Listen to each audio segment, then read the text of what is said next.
Empat tahun rata-rata dibutuhkan mahasiswa untuk menyelesaikan tingkat strata 1. Tapi melalui ED, proses panjang masa perkuliahan tidak perlu dilakukan. 1 hari jelang wisuda, ED menyerahkan toga dan undangan untuk ikut serta dalam acara wisuda. Ini harus di depan. Oke. Ya. Nah, ini kan sebelah kiri. Sebelumnya coba Pak. Depan, sebelah sini. Ya. Nanti ke depan tunduk, baru rektornya, ketuanya tuh pindah ke sini ke kanan. Nanti sudah sah sarjana. Hampir berapa Pak yang kayak saya? Wah, banyak. Jadi bayar gitu? Iya, oh. Iya. Banyak juga. Ada yang ikut di Bapak, ada berapa orang yang ikut ke kampus?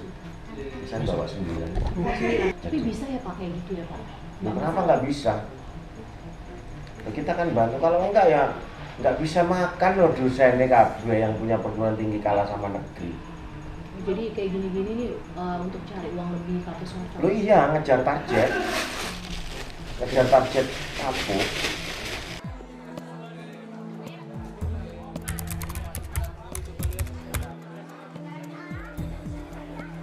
Tibalah kami di hari wisuda di sebuah sekolah tinggi ilmu ekonomi. Wisuda adalah momen yang paling ditunggu mahasiswa. Setelah bertahun-tahun bergelut dengan kegiatan perkuliahan, mengerjakan tugas akhir hingga melewati sidang skripsi. Wisuda menjadi proses akhir dalam rangkaian kegiatan akademik. Sebagai tanda pengukuhan selesainya masa studi. Bergabung bersama 400-an wisudawan dan wisudawati lainnya, proses sidang senat terbuka wisuda saya ikuti.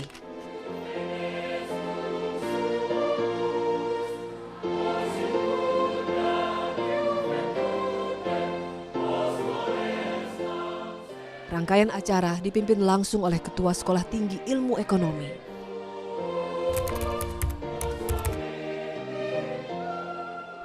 Lalu, sarjana dengan kualitas seperti apa yang bisa dihasilkan ketika hanya bermodalkan uang dan tidak mengikuti sekalipun jadwal perkuliahan? Gelar sarjana ekonomi dengan mudah bisa disandang. Kami tunjukkan satu lagi potret buram dunia pendidikan Indonesia.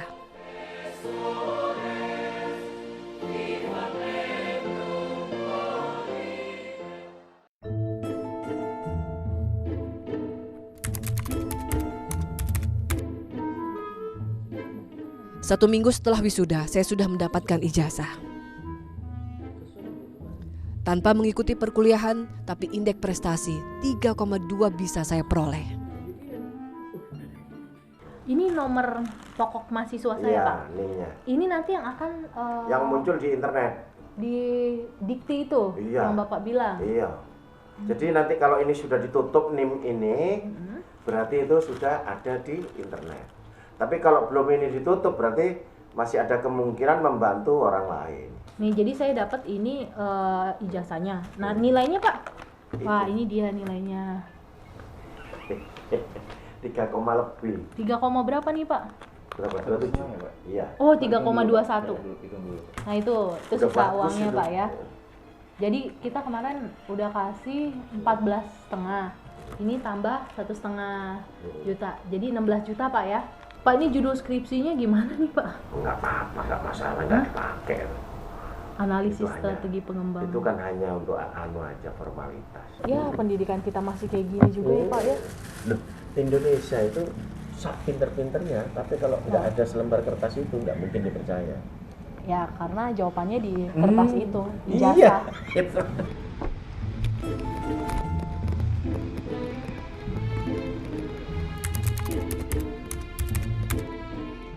Tim Berkas Kompas mendatangi lagi kampus Sekolah Tinggi Ilmu Ekonomi yang mengeluarkan ijazah. Mencoba melegalisir untuk memperkuat bahwa ijazah yang kami miliki adalah asli, dikeluarkan oleh pihak kampus.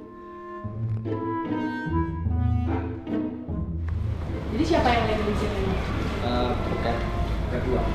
Oh, aman ya? Ini kan satu.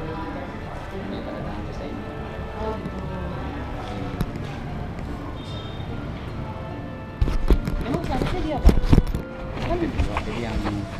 tanda tangan ijazah dia, terus kan pergantian buket.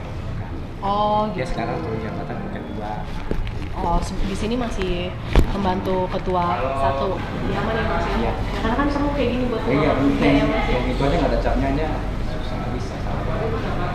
Resmi. Ini sepi kampus waktu itu nggak? Iya, karena perkuliahan selesai jam 1 kan.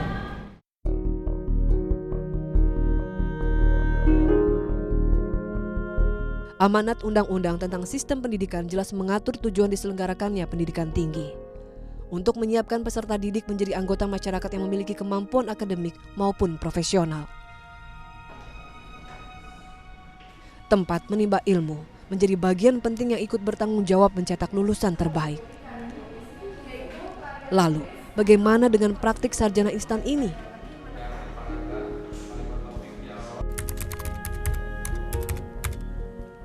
Tim Berkas Kompas mengkonfirmasi hal ini.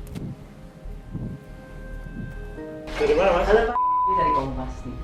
Kompas TV mana ini? Jakarta.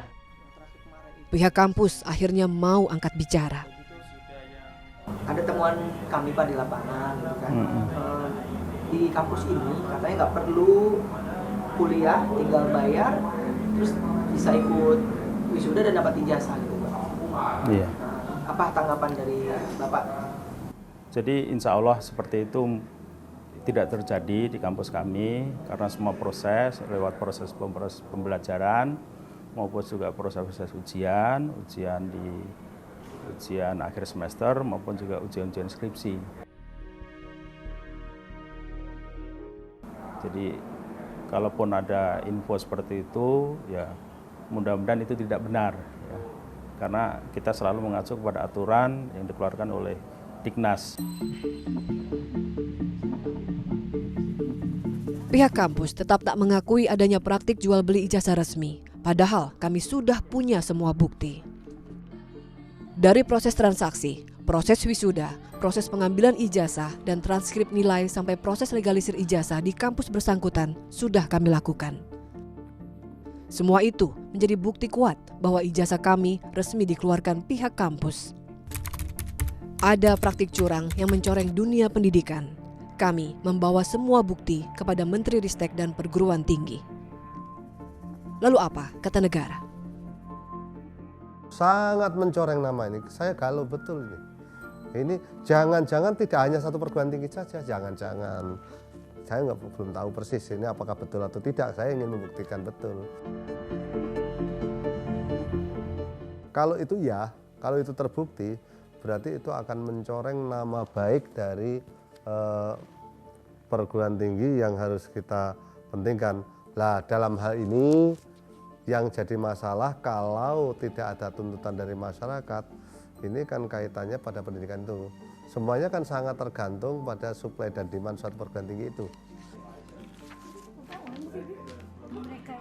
Perguruan tinggi adalah kawah candra di muka, tempat memupuk mental dan keilmuan yang mumpuni. Negara tak boleh setengah hati mengawasi.